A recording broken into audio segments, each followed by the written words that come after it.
അമേരിക്കയുടെ ഏറ്റവും പ്രധാനപ്പെട്ട ഉപാധി ഇപ്പോൾ ഇറാൻ തള്ളിയിരിക്കുകയാണ്. ഇറാന്റെ പരമോന്നത നേതാവ് ആയത്തുള്ള ഖൊമേനിയാണ് ഇങ്ങനെ ഒരു കാര്യം പറഞ്ഞിരിക്കുന്നത്. റോയിട്ടേഴ്സ് റിപ്പോർട്ട് ചെയ്യുന്നത്, Mojtaba Khamenei has banned transferring Iran's enriched uranium, ഇറാന്റെ സമ്പുഷ്ടീകരിച്ച യുറേനിയം ഇറാനിൽ നിന്ന് മറ്റെവിടേക്കും കൊണ്ടുപോകാൻ പാടില്ല എന്ന കൃത്യമായ ഒരു പ്രസ്താവന അദ്ദേഹം നടത്തിയിരിക്കുകയാണ്. അതൊരിക്കലും ഉണ്ടാവുകയില്ല എന്നാണ് പറഞ്ഞിരിക്കുന്നത്. അമേരിക്കയെ സംബന്ധിച്ചിടത്തോളം ഏറ്റവും പ്രധാനപ്പെട്ട കാര്യം ഈ 450 കിലോഗ്രാം വരുന്ന എൻറിച്ച്ഡ് യുറേനിയം ഇറാനിൽ നിന്ന് പുറത്താക്കണം. അത് ഇറാനിൽ സൂക്ഷിക്കാൻ പാടില്ല. അത് ആണവായുധങ്ങളായി പരിണമിക്കുമെന്നതാണ് അമേരിക്കയുടെയും ഇസ്രായേലിന്റെയും ഭയം. എന്നാൽ ആ കാര്യം ഇപ്പോൾ കൃത്യമായി പറഞ്ഞിരിക്കുകയാണ്.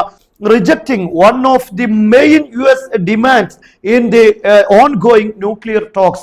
വരാൻ പോകുന്ന അമേരിക്ക ഇറാൻ ചർച്ചയിൽ ഏറ്റവും പ്രധാനപ്പെട്ട മെയിൻ പോയിന്റായി അമേരിക്കക്ക് വെക്കാനുള്ളത് ഈ ഒരു പോയിന്റ് ആണ്.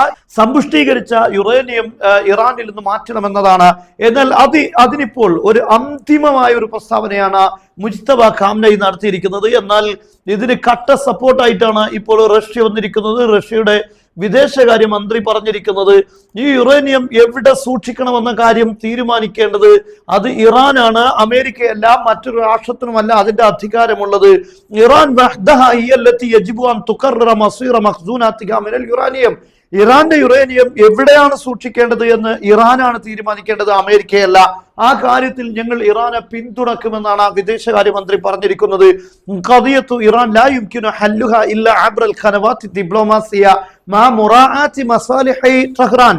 ടെഹ്റാന്റെ താല്പര്യങ്ങൾ പരിഗണിച്ചുകൊണ്ടാണ് ഡിപ്ലോമാറ്റിക്കൽ ചർച്ചകളെല്ലാം നടക്കേണ്ടത്.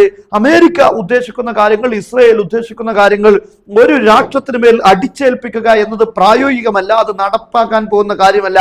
ഇറാനാണ് ഇറാന്റെ യുറേനിയം എവിടെ സൂക്ഷിക്കണമെന്ന കാര്യം തീരുമാനിക്കേണ്ടത്.